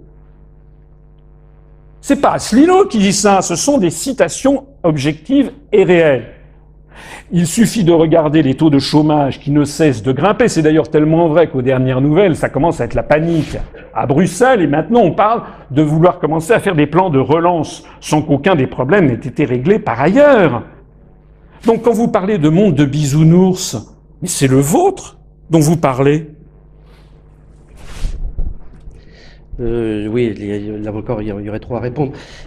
Encore une fois, vous semblez, parce que ça vous arrange, prendre tous les pays actuels dans une situation parfaitement identique. Concédez-moi au moins cette dichotomie importante entre la zone euro sud et la zone euro nord. Parce que si vous voulez qu'on ait C'est moi qu'on ait parlé le premier. Non, je ne vous ai pas coupé la parole, s'il vous plaît. Je vous ai Écoutez au moins les chiffres. Écoutez au moins ça, au lieu d'aller dans des rhétoriques. Emploi, taux de chômage. La France est dans une situation difficile, on sait bien, c'est le pays, c'est la deuxième économie de la zone euro, et donc deuxième économie de l'UE. Elle est peut-être la meilleure des pays du Sud, mais enfin, la meilleure des pays du Sud, ça ne me console pas. Avec un taux de croissance qui est de 10,6%, qui terminera l'année, malheureusement, autour de 11%. Le taux de chômage, l'année 2000, de taux de chômage, je viens de le dire. Et l'année 2011, pareil. Mais souffrez que l'Allemagne est à 5%. Alors vous allez me répondre. Et là, je vais vous en donner gré. Je vais vous en donner acte parce que vous n'avez pas tout à fait tort. Vous voyez comme quoi je vous écoute. Là, il y a des emplois précaires en Allemagne parce qu'il n'y en a pas peut-être en France. Il y a des emplois précaires en Allemagne, ça c'est sûr. L'Allemagne a développé un taux de chômage beaucoup plus favorable, qui est quand même de l'ordre de 5% seulement. Hein. Excusez la performance. Mais l'Espagne et à un taux abyssal de 26,2%, la Grèce est à un taux abyssal de 27%, le Portugal est à 17%, mais tous les autres, vous oubliez de les signaler. Vous avez l'Allemagne qui est à 5%, vous avez l'Autriche qui est à 4,8%, vous avez les Pays-Bas, alors les Pays-Bas ça remonte, c'est sûr, et assez vite, qui est à 7%, qui sera à 7,5% cette année. Donc il y a des pays, il y a des différences énormes, comme encore une fois, il y avait des différences avant l'euro, et comme il y a des différences aux États-Unis. Donc ne prenez pas les pays comme des blocs monolithiques où toutes les performances, que ce soit, et puis il n'y a pas que le taux de chômage, pour moi il y a un indicateur qui est très important, au-delà même du PIB, c'est le niveau de vie, pouvoir d'achat. Le niveau de vie, de pouvoir d'achat, c'est quelque chose de très très important. On peut avoir le même salaire à Berlin, on peut avoir effectivement un emploi précaire à Berlin avec des salaires où il n'y a pas de SMIC, ça vous avez raison, de 600, de 700 euros. Il faut quand même, pour être honnête là aussi, oublier de dire qu'un T2 à Berlin vaut 2 fois moins cher qu'un T2 à Paris et 75% moins cher qu'un T2 à Lyon. Donc à ce moment-là, en niveau de vie, pouvoir d'achat, eh bien, là, à Berlin, même avec un salaire plus bas, vous logez plus aisément. Donc on ne peut pas, encore une fois, ramener tout à une monnaie unique, l'accuser de tous les maux et en faire le bouc émissaire idéal. Vous avez des diversités au même euro. Et alors comment, à ce moment-là, expliquerez-vous aussi que l'Allemagne exporte pour la 7e année consécutive avec des performances extraordinaires, je crois de l'ordre de 120 à 130 milliards d'euros d'excédent, quand la France, pour la 7e année, avec le même euro, est à un déficit de 70 milliards d'euros. Donc il est évident qu'à dette égale, qu'à niveau d'endettement à peu près global entre la France et l'Allemagne, c'est beaucoup plus facile déjà pour se refinancer, c'est beaucoup plus facile de se refinancer avec un excédent commercial pareil que quand la France, en plus, doit elle, non seulement refinancer sa dette, mais doit payer ses importations. Et la France importe donc beaucoup plus. S'il y a un déficit, ça veut dire qu'elle importe beaucoup plus qu'elle n'exporte. Et évidemment, ça lui coûte très cher, et pas que sur le plan des matières énergétiques. Je voudrais quand même répondre à cette... dernière, on passera à la partie 3. Ah, c'est dommage. Je voudrais répondre quand même à 2-3 choses. Sur l'affaire de l'excédent commercial allemand et du déficit commercial français, c'est bien la preuve que nous ne pouvons pas avoir la même monnaie. Ça, ça veut dire, c'est exactement, c'est comme si votre remarque consiste exactement à dire, je reviens à mon histoire d'enfants qui sont dans une terminale S, il y en a qui a 18 en maths et l'autre qui a 3. Ben, celui qui a 3, il a été mal orienté, il devait aller en L. Parce que lui, son génie, c'est d'être un littéraire, c'est pas d'être un matheux. Vous pourrez dire tout ce que vous voulez, les Français ne produisent pas de Mercedes. Ah! Les Français, une Mercedes, c'est un problème d'élasticité de la demande au prix. Plus l'euro est fort, plus nous perdons des parts de marché, nous, la France, dans la zone euro et en France. Tout simplement parce que les produits qui sont fabriqués hors zone euro, une Hyundai par exemple, une voiture qui va être fabriquée en Corée du Sud en zone dollar, plus l'euro est fort et plus le prix de cette voiture va être bas en France. Et donc va concurrencer des productions françaises qui ne sont pas compétitives. J'entends parfois, je vois parfois des gens, il me semble même l'avoir vu sur votre blog, des gens dire cette ineptie économique ahurissante, qui dirait de toute façon 70% de notre commerce extérieur est fait avec la zone euro, donc l'euro n'y est pour rien, mais c'est absurde. Plus l'euro est fort et plus nous perdons, c'est d'ailleurs ce que l'on constate, on perd des parts de marché en France même, par exemple au profit de Dacia, par exemple, fabriquée en Roumanie hors zone euro, parce que ces voitures sont de moins en moins chères. Donc la vérité, c'est que cet euro fort est en train de tuer l'industrie française, de tuer l'industrie italienne, mais en revanche profite à l'industrie allemande. D'ailleurs, l'euro était monté jusqu'à 1,60 $. À la mi-2008, à ce moment-là, d'un seul coup, les Allemands ont gueulé. Parce que là, c'était d'un seul coup la compétitivité de l'industrie allemande qui était atteinte. Donc depuis lors, on est retombé à 1,30. C'est un truc aux petits oignons. Hein. Le taux de change de 1,30 permet aux Allemands de faire énormément de profits parce que quand vous êtes un brick, comme on dit, le Brésil, Russie, vous voulez acheter une machine-outil, les Allemands sont en quasi-monopole mondial sur toute une série de spécialités. Ils ont de très grandes PME. Ça, on les a pas. On les a pas. On ne peut pas les inventer, on les a pas. Comme disait De Gaulle, la politique, c'est partir des réalités. Vous pourrez toujours dire « Ah ben oui, si j'étais, moi, si j'étais Beyoncé ou si j'étais Brad Pitt, ben très bien, mais je ne le suis pas. » Voilà, donc les Français n'ont pas le tissu de grosses PME qui permet aux Allemands de faire justement d'être en quasi-monopole mondial et de dégager les excédents que vous avez dit. Je voudrais revenir aussi sur un deuxième élément que je crois quand même très très important. C'est le rôle fondamental de l'Union européenne, de la Commission européenne notamment, dans la destruction de l'industrie française et des délocalisations. Vous êtes passé un peu vite sur l'envol des autres pays du monde. Mais comment ça se fait qu'on parle des délocalisations maintenant et qu'on n'en parlait pas en 1975 ou en 1980 ou quand Mitterrand était au début à l'Élysée, on ne parlait pas des délocalisations. Il y avait pourtant la Chine, l'Inde, elles existaient. Il s'est passé quoi? Ce qui s'est passé, c'est ce que jamais les européistes ne vous diront. Ce qui s'est passé, c'est qu'avant, si vous aviez une entreprise française qui voulait délocaliser son usine, alors en Chine, c'était difficile parce qu'en plus, c'était le régime maoïste. Mais si vous vouliez délocaliser votre industrie dans un pays en voie de développement, il fallait aller voir le ministère des Finances, dont je crois que vous faites partie comme moi, et notamment la direction du Trésor, pour obtenir une autorisation. C'est ce que l'on appelait le contrôle des mouvements de capitaux. Contrôle ne veut pas dire interdiction systématique. Contrôle veut dire contrôle, veut dire de temps en temps on dit oui, et de temps en temps on dit non. Par exemple, lorsque Peugeot a voulu investir en Iran pour fabriquer des chaînes de montage de voitures, la France avait dit oui. Ça a permis à Peugeot de prendre une part de marché en Iran, qu'on est d'ailleurs en train de perdre. Et la contrepartie, c'est que par ailleurs, on avait la maîtrise de notre commerce extérieur. Donc on était sûr que ce que Peugeot allait produire en Iran n'allait pas revenir en France à très bas coût. Donc on protégeait les emplois et le niveau de vie des Français. Tout ceci a volé en éclats avec le traité de Maastricht. Et maintenant, les traités, vous savez, c'est comme des poupées gigognes ou des poupées russes. Tous les traités européens reprennent les traités antérieurs. Actuellement, c'est l'article 63 du traité sur le fonctionnement de l'Union européenne qui interdit, c'est le terme même, toute restriction aux échanges de mouvements de capitaux. Ça veut dire que les autorités françaises sont dans l'absolue impossibilité d'interdire à une entreprise française de délocaliser toute sa production où elle le veut. Et c'est pour ça qu'il y a les délocalisations. C'est contre ça que les Français veulent que l'on agisse, parce que nous sommes en train de perdre tout ce qui faisait la richesse de notre pays, le savoir-faire industriel. On est en train de léguer à nos enfants un pays qui sera devenu un musée. Alors personne ne parle jamais de cet article 63, qui d'ailleurs fonctionne aussi dans l'autre sens. Parce qu'il y a 25 ans ou 30 ans, lorsque l'émir de Qatar voulait racheter des hôtels parisiens, des clubs de foot, etc., il ne le pouvait pas, parce qu'il fallait lui aussi qu'il demande l'autorisation.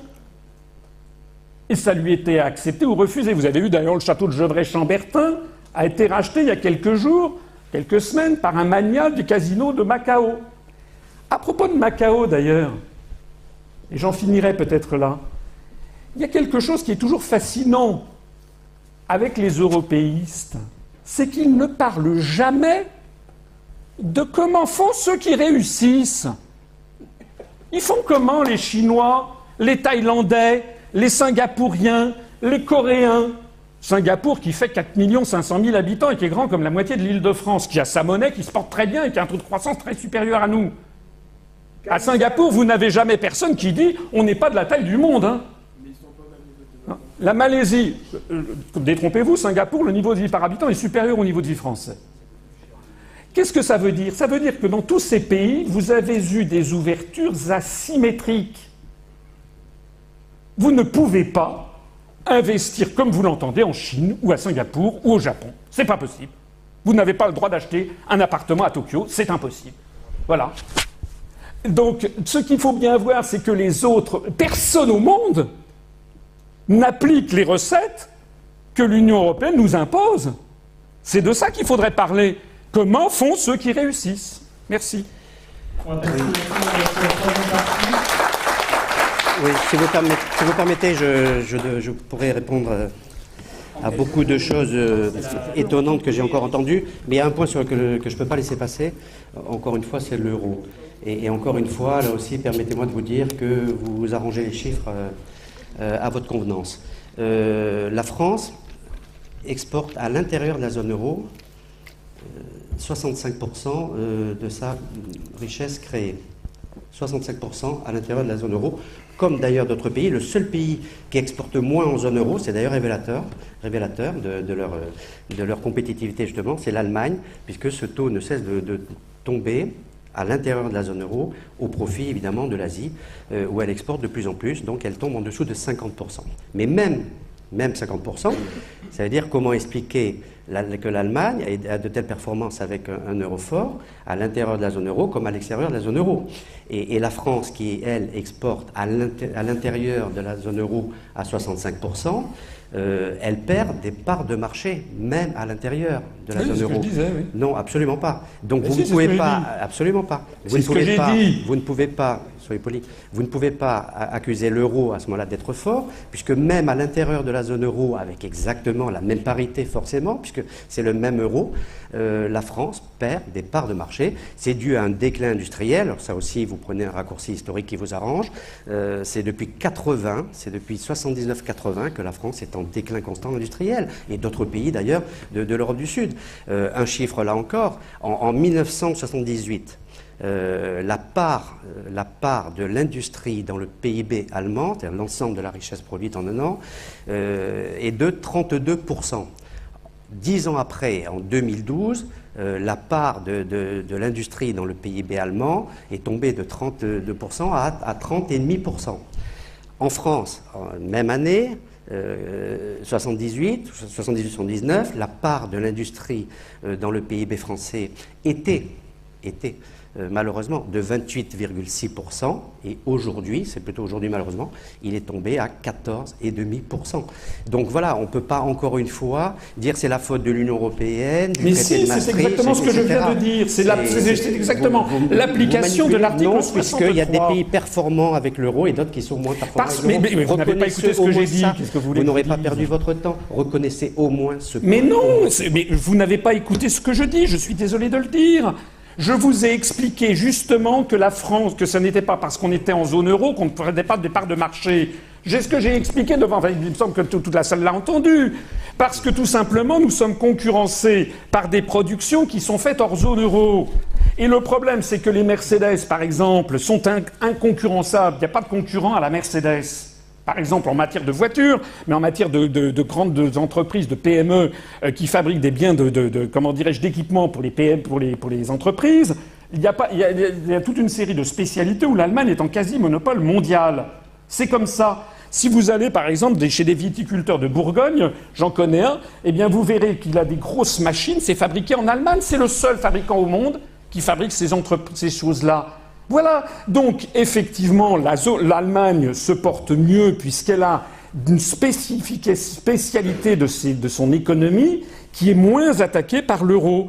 Mais en revanche, la France, nous produisons des Renault, mais si vous voulez l'appétence des gens d'acheter une Renault, qui d'ailleurs est de moins en moins fabriquée en France, d'acheter une Renault plutôt que d'acheter une Hyundai ou une Daewoo ou une Subaru ou une Dacia, les gens s'en fichent. Ils vont à ce qui est le meilleur rapport qualité-prix. C'est la raison pour laquelle, effectivement, l'euro n'a pas les mêmes conséquences. Il y a des conséquences différenciées selon que on parle de l'Allemagne ou des autres pays. Nous allons passer maintenant à notre troisième et dernière partie de ce débat, relative donc à l'avenir de l'Union européenne. Aujourd'hui, le constat, il est simple. Il faut sortir de toute urgence de la crise de l'Europe, enfin de la crise d'une manière générale. Bravo pour là-dessus.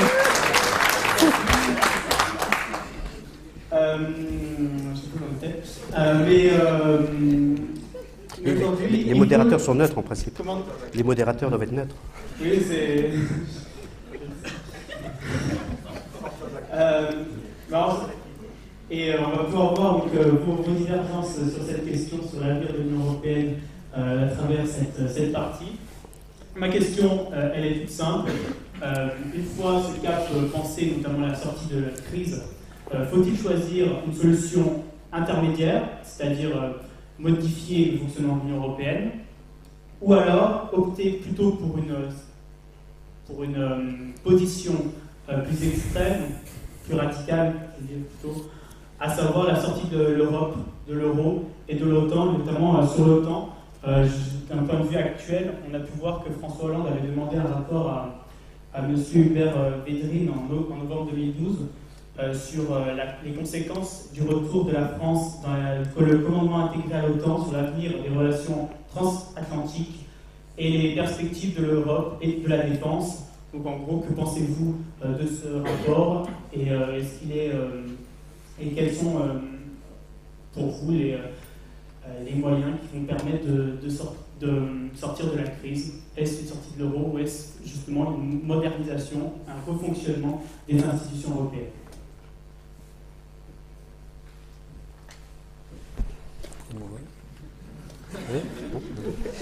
Alors sortir de l'euro, évidemment non, et sortir de l'Union, évidemment non.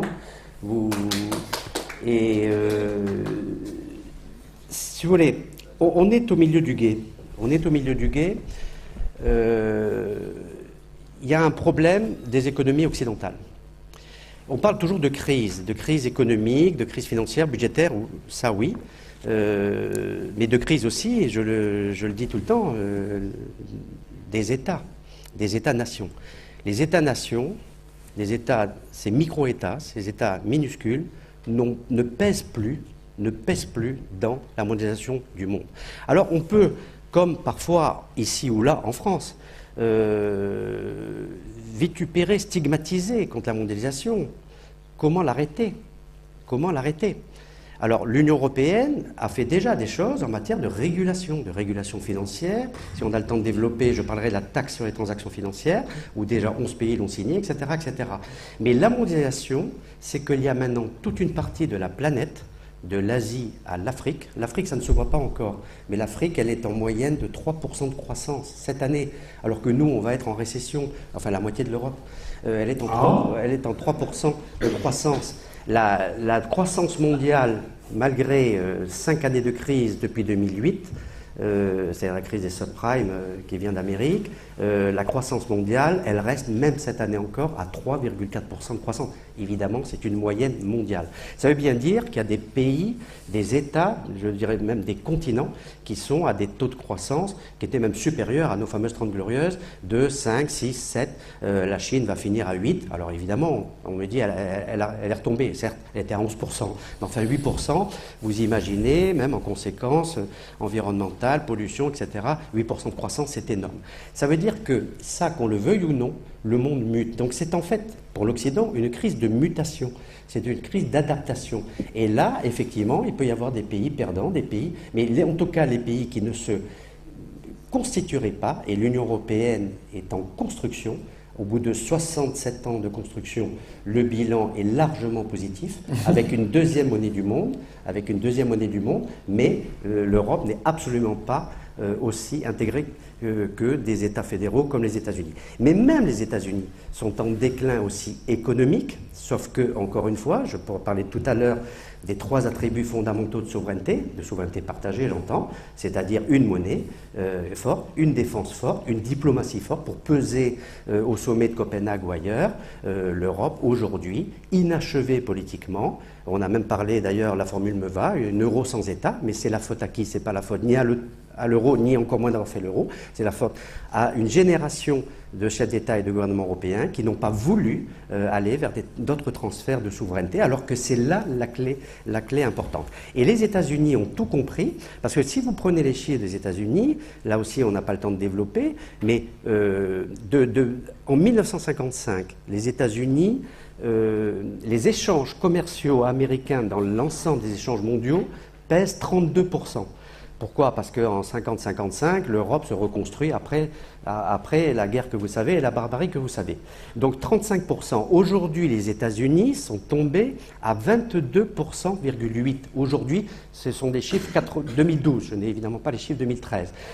Et l'Union européenne, dans sa configuration actuelle, c'est-à-dire l'Union européenne telle qu'elle s'est créée depuis le traité de 58. Donc je n'ai pas les chiffres de 55, mais permettez-moi de penser qu'entre 1955 et 1958, c'est pas passé non plus énormément. L'Union européenne, telle qu'elle commence avec la CE, Communauté économique européenne, en 58, sa part des échanges européens dans l'ensemble du concert mondial était de 23%, les États-Unis donc 32%, eux 23%, et est tombée aujourd'hui, parce qu'évidemment il y a l'Asie qui se lève et l'Afrique qui se lève, à 14%.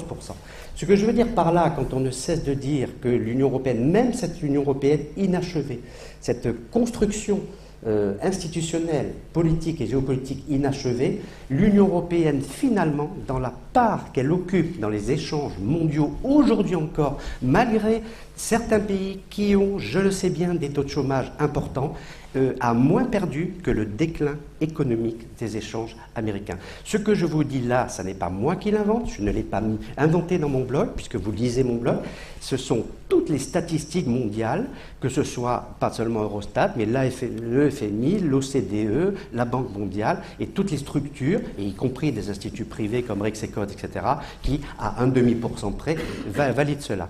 Ce qui veut dire que nous sommes au milieu du gué, le salut ne viendra que dans une poursuite de l'intégration économique et non pas abandonner, jeter le bébé avec l'eau du bain.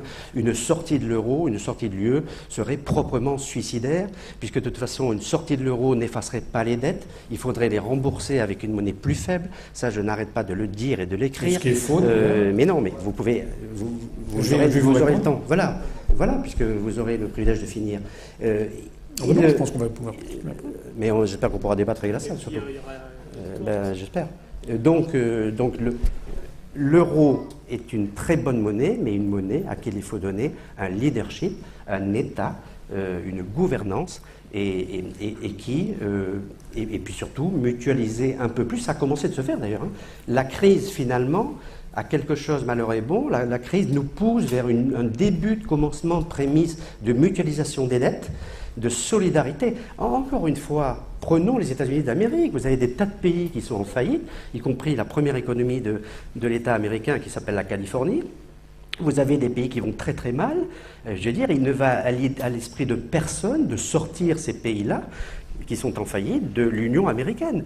On ne demande à aucun de ces pays de sortir du dollar. Qu'est-ce que c'est que cette fable concernant l'Europe? Mais par contre, le riche texan qui a des produits pétroliers passe son temps, c'est vrai, mutualisation des dettes, mutualisation aussi des programmes, mutualisation de la recherche, mutualisation de l'innovation. L'Europe est un géant économique, elle reste la première économie du monde et la première puissance commerciale du monde, mais elle est un nain politique puisqu'elle ne peut pas, sur l'ensemble des sommets, sur les thématiques environnementales, à part l'OMC, où là l'Europe est identifiée comme une structure unique, l'Europe manque de poids. Donc, encore une fois, dans d'autres pays, il y a des États qui vont bien aux États-Unis, d'autres qui vont mal. Au Japon, il y a des régions très riches, des régions très pauvres. Personne de ces régions ne demande de couper les branches pourries ou les branches en difficulté.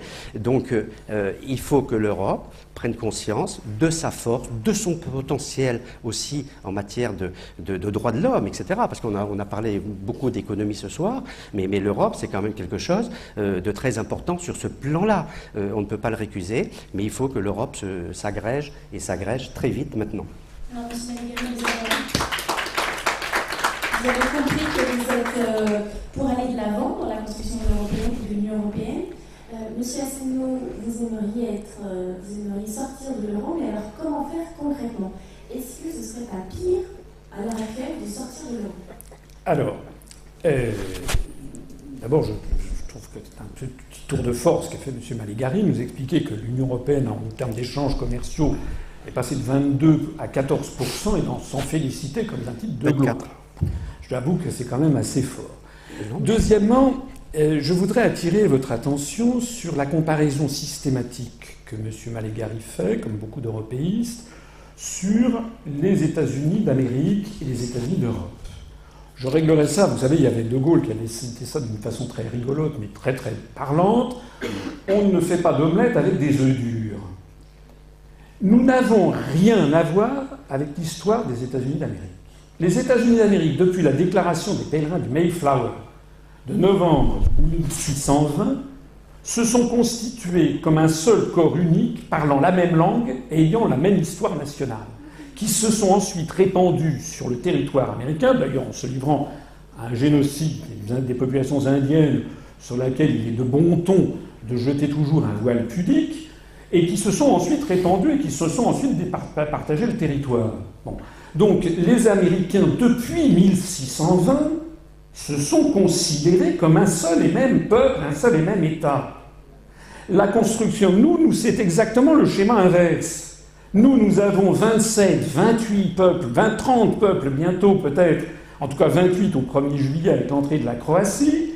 Il se trouve, ce n'est pas de ma faute, que c'est l'endroit du monde où il y a le plus de langues, le plus de peuples différents, avec des traditions extraordinairement différentes les unes des autres, des langues qui d'ailleurs, pour un certain nombre d'entre elles, ont obtenu un statut planétaire, le français, l'anglais, le portugais, l'espagnol, l'allemand d'une certaine façon, et que tous ces peuples, eh bien, ils existent. Et ce qui me fascine toujours dans les propos que je viens d'entendre, qui sont ceux qu'on entend sans arrêt, quand j'étais à HEC il y a 30 ans, 34 ans, c'était déjà ce que j'entendais. Il faut que l'Europe parle d'une seule voix. Bon, et si ça ne marche pas depuis 34 ans, c'est qu'il y a un petit problème. Bon, qu'est-ce qui se passe? On entend toujours la même ancienne qui consiste à dire les politiques n'ont pas été assez bons, etc. On ne parle jamais des peuples. Je suis désolé, mais le reproche que vous faites aux hommes politiques, c'est moi le reproche inverse que je leur fais. C'est qu'au contraire, ils ont violé constamment les peuples. On l'a vu d'ailleurs en France, où 55% des Français ont voté non à la Constitution européenne. Ils l'ont eu quand même. Nous avons affaire à un véritable déni de démocratie, pas seulement en France, mais dans l'ensemble des pays d'Europe. On a vu comment M. Mario Monti avait été nommé président du Conseil italien sans passer par la case élection. Il y a quand même encore des élections, il a été chassé comme un malpropre avec 10% des suffrages. Ce type avait été choisi par ceux qui tirent les ficelles, c'est-à-dire par Goldman Sachs. Bon, on a vu comment M. Papandréou avait été viré de Grèce Parce qu'il avait osé vouloir demander au peuple grec par référendum s'il était d'accord avec le plan de sauvetage dit de l'euro, en fait, de sauvetage des banques, qui consiste à piller le patrimoine des Grecs. Il a été viré comme un malpropre, remplacé par M. Papademos, qui est le type qui d'ailleurs a fait sa carrière à Boston, aux États-Unis, qui ensuite a maquillé les comptes publics de la Grèce avec les conseillers de Goldman Sachs pour que la Grèce entre dans l'euro. C'est pas moi qui le dis, c'est le Financial Times et le New York Times. Voilà. Donc voilà à quoi nous avons affaire.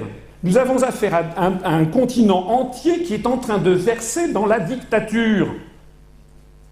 On a appris il y a quelques jours, il y a une révélation qui a été faite, le chancelier Kohl a dit lui-même que s'il avait fait un référendum sur l'entrée de l'Allemagne dans l'euro, il y aurait eu 70% de non. Il a dit « j'ai agi comme un dictateur ». Sauf que maintenant, il y a 80% de gens qui veulent en sortir. On ne peut pas avoir de démocratie sans démos. Démocratie, c'est démos kratos en grec, le pouvoir du peuple. Est-ce qu'il y a un peuple européen? Alors évidemment, les idéologues disent « oui, oui, il y a un peuple européen ». Non, il n'y a pas de peuple européen, c'est faux. Il n'y a pas de sentiment de solidarité particulière entre les Français et les Lettons. Ça n'est pas vrai. D'ailleurs, ça me permet de dire quelque chose à quoi je tiens beaucoup, qui nous distingue au passage de tous les... Parce que je connais bien le discours « ah là là, vous êtes nationaliste, etc. » On n'est pas du tout nationaliste. Ce que je voudrais insister, c'est une des particularités des analyses que nous faisons, c'est que la construction européenne est une construction qui est de nature racialiste, sinon raciste.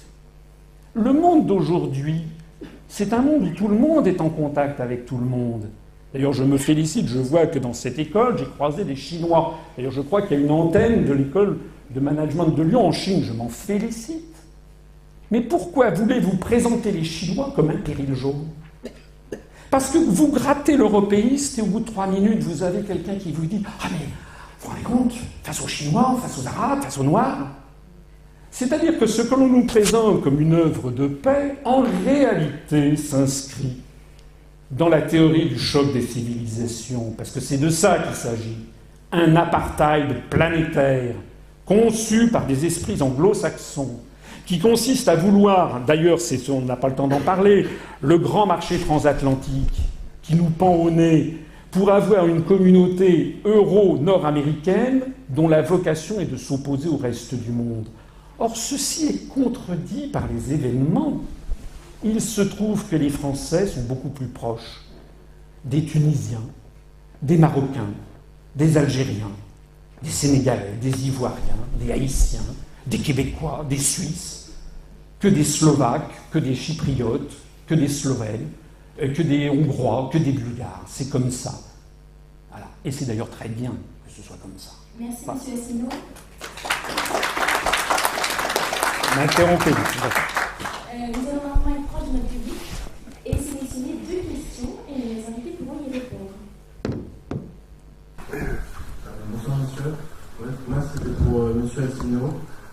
Concernant Target 2, en réalité, est-ce que c'est pas plutôt une crise de confiance entre les banques et heureusement entre les banques de la zone euro et heureusement finalement on avait les banques centrales que sont par exemple la Bundesbank et la Banque de Grèce qui sont là pour prendre le relais parce que finalement Target 2 c'est l'agriculteur grec qui achète un tracteur en Allemagne, sa banque pourrait très bien passer directement par la banque allemande. Or comme elles se font plus confiance et qu'elles ne prêtent plus d'argent, elles sont obligées de passer par la Banque de Grèce qui passe par la Bundesbank qui ensuite reverse à la banque allemande. Et donc, finalement, si on avait réussi à créer ce climat de confiance entre les banques, on n'en serait pas arrivé là. Donc, on peut très bien ne pas avoir un le système Target 2 qui explose et réussir à créer cette confiance qui manque. Donc, est-ce que c'est pas un peu faux de dire que l'euro va exploser parce que Target 2 a atteint des summums? D'abord, Target 2 n'a pas atteint des summums, il continue à diverger. Deuxièmement, je ne comprends pas très bien votre question. Avant... Est-ce que vous n'êtes pas d'accord qu'on pourrait peut-être avoir un climat de confiance entre nos différentes banques? Mais c'est pas un problème de climat de confiance, je comprends pas. Les banques contre la zone euro, je suis pas sûr que Deutsche Bank fasse vraiment confiance. Mais c'est pas un problème de confiance. Prenons les choses simplement. Un riche grec veut acheter une Mercedes. Avant,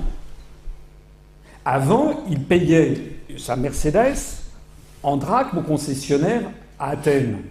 Le concessionnaire faisait venir une Mercedes d'Allemagne et le drachme était passé par le marché d'échange, était converti en Deutschmark pour ensuite être transféré au compte courant du fabricant Mercedes en Allemagne.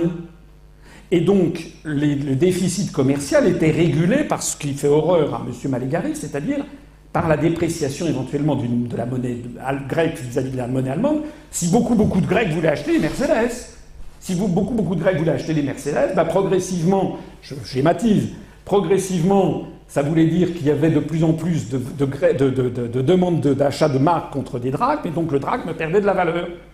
C'est les théories classiques, si vous voulez. La dépréciation monétaire renchérissait pour les Grecs le coût des productions allemandes, donc avait tendance à rééquilibrer le déficit commercial.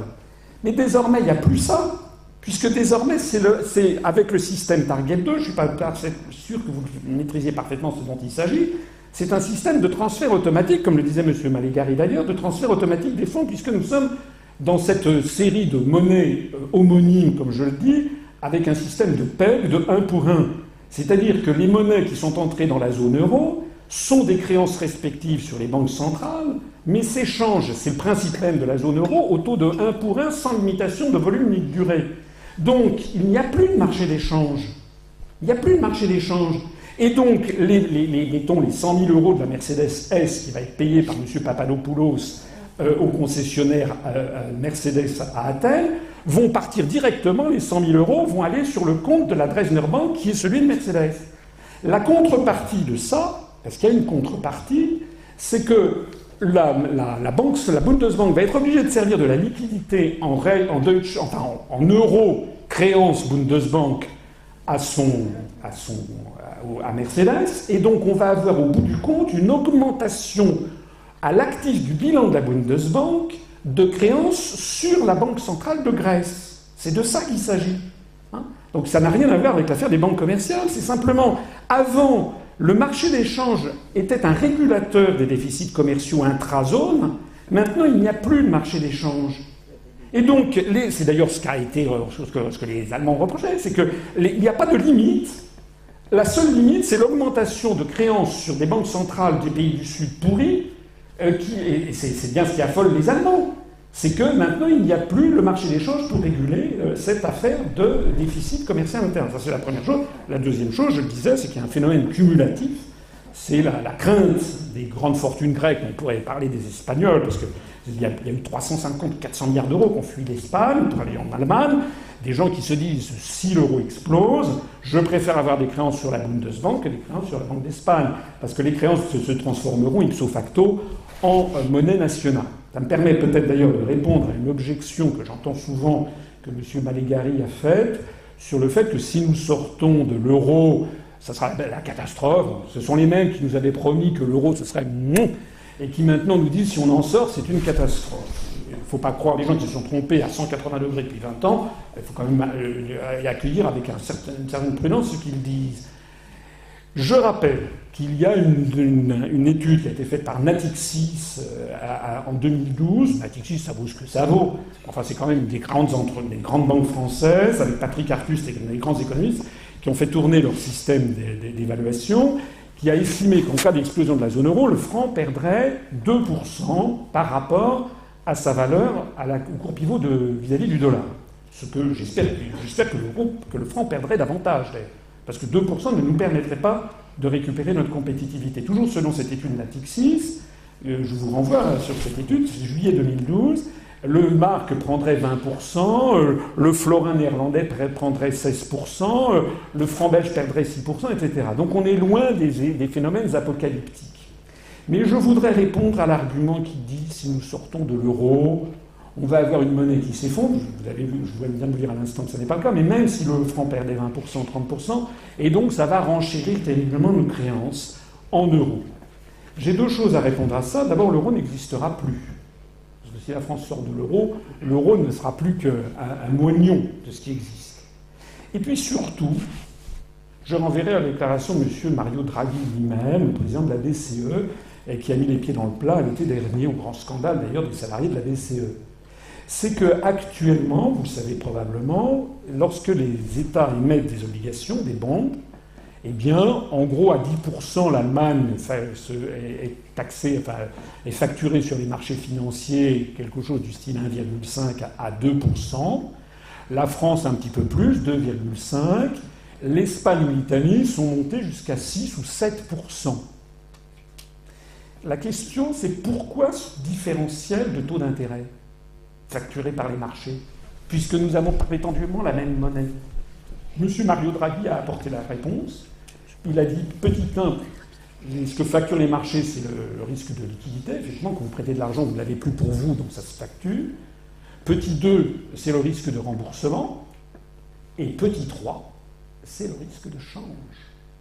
C'est-à-dire que d'ores et déjà, et ça c'est personne n'en parle, mais si les marchés financiers demandent que les bonds italiens, espagnols soient une rémunération bien supérieure à ce que sont les bonds de l'Allemagne, c'est parce que les marchés intègrent la probabilité que, sous-disant, la monnaie est explosée et qu'il soit remboursé dans les monnaies nationales. Donc, lorsque nous sortirons de l'euro, nous dirons aux marchés, mais messieurs, les marchés, vous l'aviez anticipé. Dans vos anticipations, la France paye un peu plus cher que l'Allemagne. Donc, vous n'avez absolument pas à vous plaindre d'être remboursé en francs.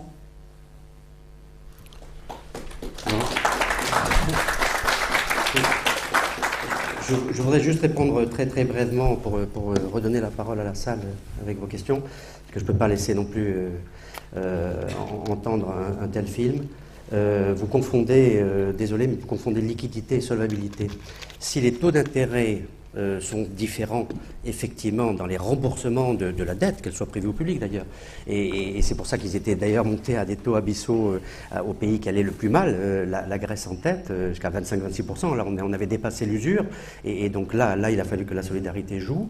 Et maintenant, d'ailleurs, ça ne cesse de baisser, même en Grèce. Il faut savoir quand même que la Grèce, dès l'année prochaine, pourra se repositionner sur le marché obligataire. C'était pas gagné, on nous prédisait, là, dans l'autre sens.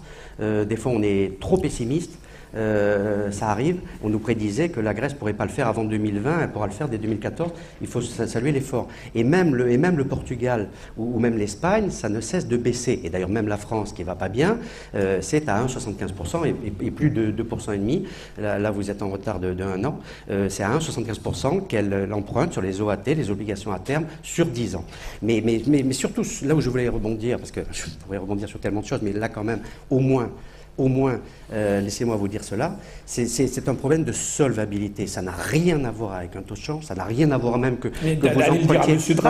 Vous avez, je sais que c'est une tactique chez vous de couper la parole aux gens, moi je vous écoute tout le temps. Alors soyez au moins polis.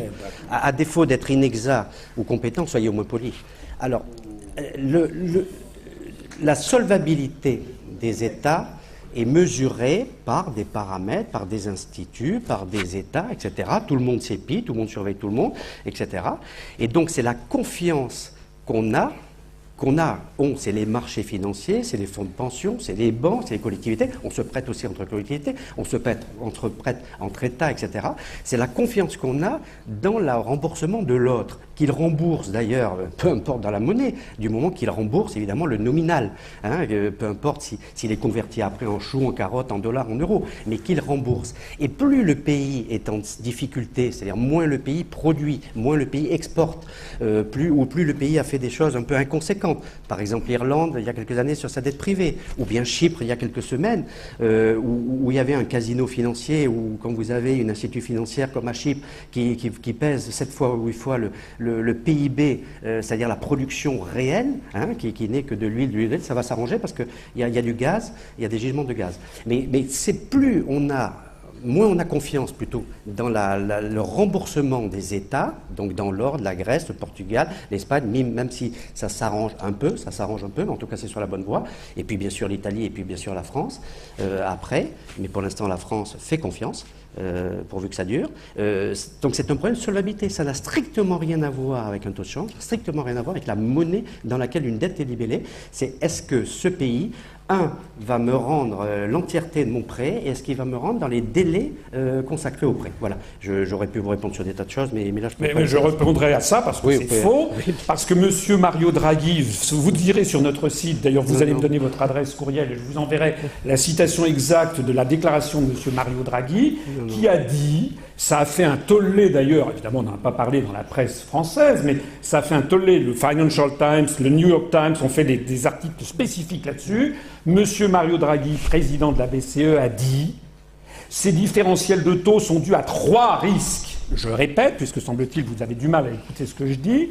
Un risque de liquidité, un risque de solvabilité dont vous parlez et un risque de change. Et c'est cette affaire de risque de change qui a fait florès dans les marchés financiers, parce que pour la première fois, on reconnaissait que, en effet, les marchés financiers, ce qui est une évidence, vous croyez qu'ils sont cons? Bon, ils savent très bien que la probabilité que l'euro explose est manifeste. Je disais tout à l'heure que M. Charles Dallara, le président de l'Association internationale des banquiers à Washington, a dit lui-même qu'il fallait que Chypre sorte de l'euro. Donc, bien entendu, les marchés financiers ont intégré l'hypothèse que l'euro explose. Enfin, écoutez, vous n'êtes quand même pas des enfants de cœur. Donc, il facture ceci et M. Mario Draghi l'a reconnu. Voilà. Merci, M. Asselineau. Ce sera le mot de la fin. Nous n'avons plus le temps pour d'autres questions. Mais un cocktail est organisé, donc les invités pourront poursuivre le débat si vous le souhaitez. En tout cas, Forum et Diplomatie remercie nos invités d'avoir accepté notre invitation.